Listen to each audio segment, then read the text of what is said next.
Hey everyone, welcome back to my channel. I just wanted to take some time just to talk about a few trending topics right now that's all over social media.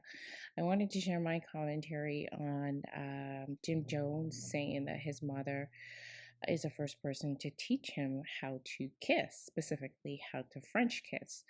So, according to SandraRose.com, rapper Jim Jones opened up on his early sex education in a recent episode of Angela Yee's Lip Service podcast. Jones said his mother taught him how to tongue kiss and gave him his first condoms. Jones said specifically, she showed me with her mouth. She showed me how to tongue kiss when I was younger, he said. He said it's his first lesson. He said his first lesson was a good experience.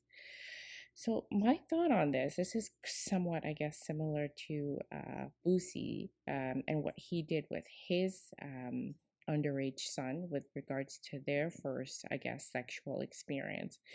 And it's unfortunate that this is so normalized in our community as Black individuals that we don't recognize, or perhaps Jim Jones didn't recognize, or even Boosie's children did not recognize that this is not normal. This is child abuse, any kind of any form of abuse if you could think about. Like, can you imagine if a daughter had said that about her father doing that to her? So it's so abnormal, the experience that he went through, and that he didn't actually recognize it to be something that was wrong and inappropriate that his mother did. And again, it's just so unfortunate that this is so normalized in our community, in our culture as Black individuals. And I would say that's across country, continent. It's it's so unfortunate that this is something that we've made normal in our experiences. So I think he's come out to say that it wasn't true, or perhaps he overreacted with his commentary or how he explained it, saying it wasn't true, that his mom didn't do that. But I think his first comment was authentic and real, and I kind of believe it because I have followed Jim Jones. I watched him when he was on Love and Hip Hop, him and Chrissy, when they did their spinoff with Mama Jones, and she was quite possessive of Jim with regards to Chrissy. So you would think that Jim was literally her boyfriend as opposed to her son. And again, we do see that often, this this mismatch, I guess, in relationship dynamics between some single mothers and their sons. So they view their sons as their boyfriends, their partners, as opposed to their child, and make it incredibly difficult for their significant other when they step into their space. So I hope I hope Jim Jones gets a little counseling, whether he recognizes it or not, because that was a total inappropriate experience with his mother. And yeah, it just looks bad. It sounds bad. It looked bad. It's just overall bad. But yeah, like I said, I don't think he recognized it as being inappropriate or some form of abuse. But yeah, I would get some help on that. You know what? I also wanted to lend my voice on this Fit and Fresh controversy, or their recent viral video that came up, how they were speaking disparagingly towards or against Black women, specifically, of course, dark skinned Black women. And, I think I view it in a different way, in the sense that, what?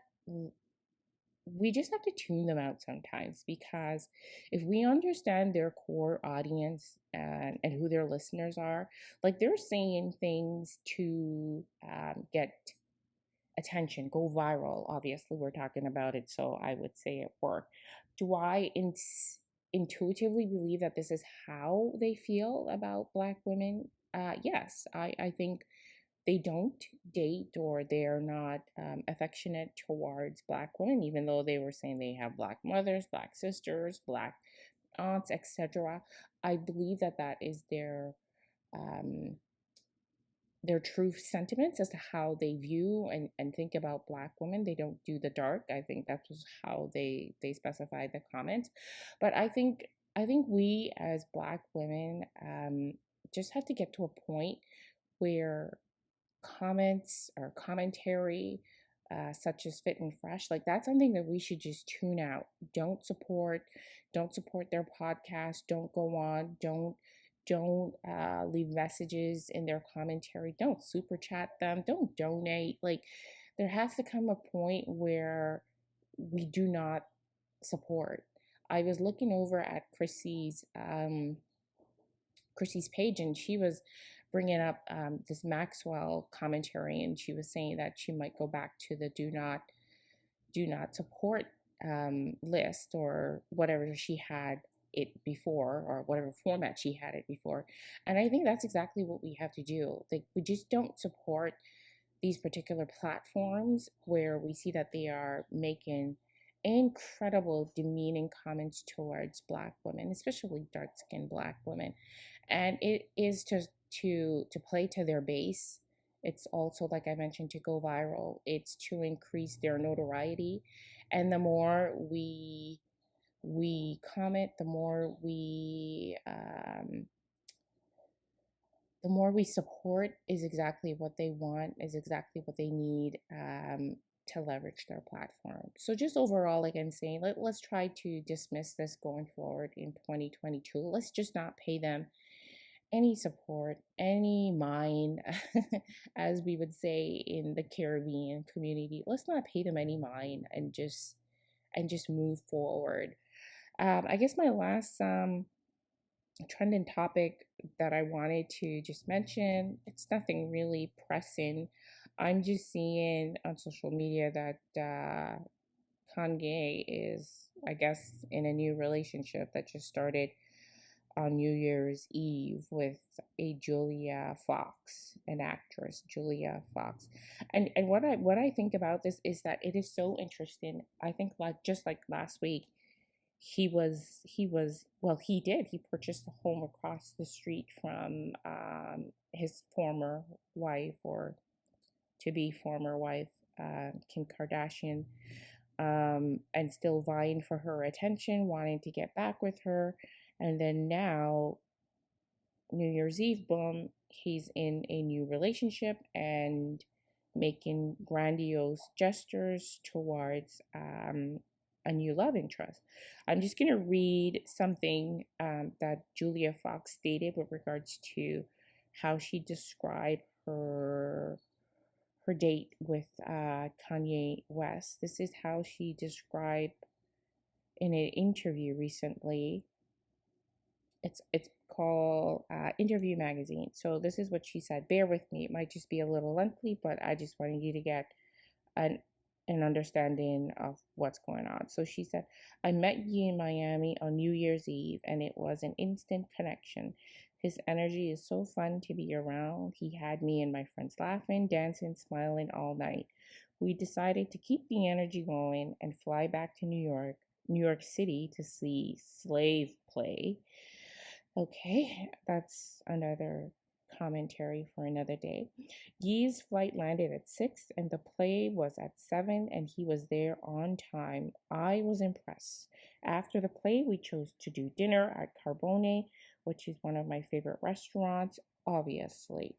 Then she says, at the restaurant, Yee directed an entire photo shoot for me while people dined.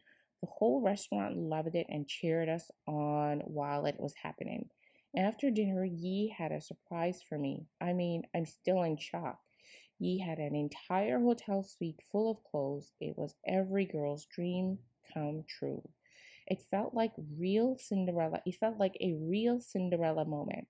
I don't know how he did it or how he got all of it there in time, but I was so surprised. Like, who does this? Like, this is on a second date or any date. Everything with us has been so organic. I don't know where things are headed, but if this is any indication of the future, I'm loving the ride. Julia Fox. So this is interesting. I would assume that Kim's head must be spinning, because I find it a little odd myself, that he's in a new relationship already within 2 days. But you know what? Congratulations to Julia Fox and Kanye West. And let's see how this ride ends for them. So thanks very much for listening. I will see you guys in my next video. Hopefully I'll be able to get on camera next time, but it's just a little busy right now in my house. So I'm trying this podcast way. I guess that's the best way of seeing it. Don't forget to like and subscribe, and I'll see you in the next video. Thank you. Bye.